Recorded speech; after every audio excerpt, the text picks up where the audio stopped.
Irmãos, hoje nós celebramos a memória de São Policarpo, bispo de Esmirna e mártir.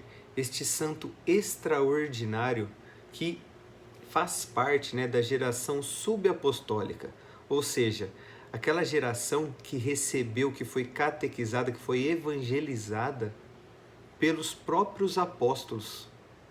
Conheceram os apóstolos, viveram com os apóstolos, que por sua vez foram catequizados, evangelizados, pelo próprio nosso Senhor Jesus Cristo. Então São Policarpo, ele foi convertido e foi evangelizado pelo próprio São João Evangelista, que recebeu a sua fé, que foi evangelizado pelo próprio Cristo.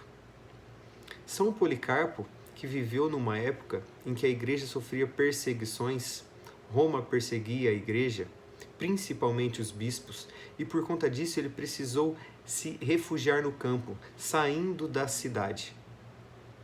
Ele sabia que ainda não havia chegado a sua hora de abraçar o martírio.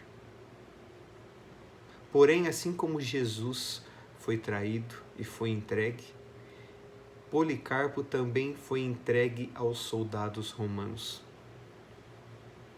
E uma vez que esses soldados foram ao campo buscar para prender Policarpo, encontraram ele um idoso, Se eu não me engano, São Policarpo já tinha 84 anos quando foi martirizado.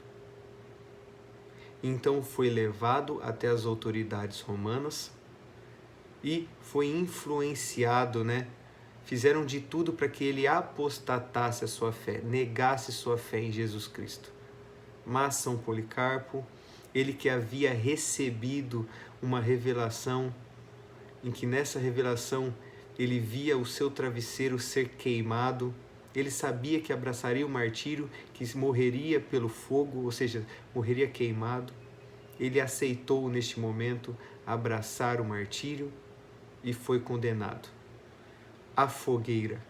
E então, quando colocaram fogo na fogueira, as chamas, ao invés de queimarem sua carne, as chamas meio que fizeram uma bolha extraordinariamente que não queimava a sua carne, mas que parecia que o assava como um pão. Era o pão de Cristo, uma clara alusão à Eucaristia. E São Policarpo é um luzeiro para nós hoje. O que nós podemos aprender com o martírio, com a vida de São Policarpo? É não renunciarmos à nossa fé, não apostatarmos, não negarmos a nossa fé apostólica, que nos foi transmitida através dos apóstolos, que receberam essa fé do próprio Jesus.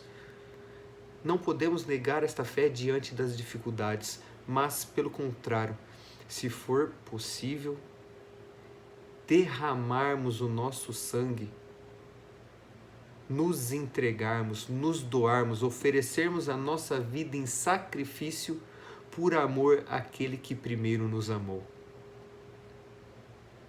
Como nós podemos ter essa coragem, ter essa atitude de viver esta fé? É só através da graça de Deus, irmãos. A fé que nós recebemos é graça de Deus. E para nós recebermos essa fé e sermos capazes de ter essas atitudes, de defender a nossa fé, de professarmos a nossa fé, de derramarmos nosso sangue, nós precisamos orar. A oração é o combustível da fé. Nós precisamos pedir a Deus com o coração dilatado para que Ele nos transforme e aumente a nossa fé. Pai, eu creio, mas aumenta a minha fé, para que possamos defender a nossa fé apostólica e vivermos essa fé, assim como São Policarpo defendeu e viveu a sua fé, assim como os santos, assim como os mártires. Amém.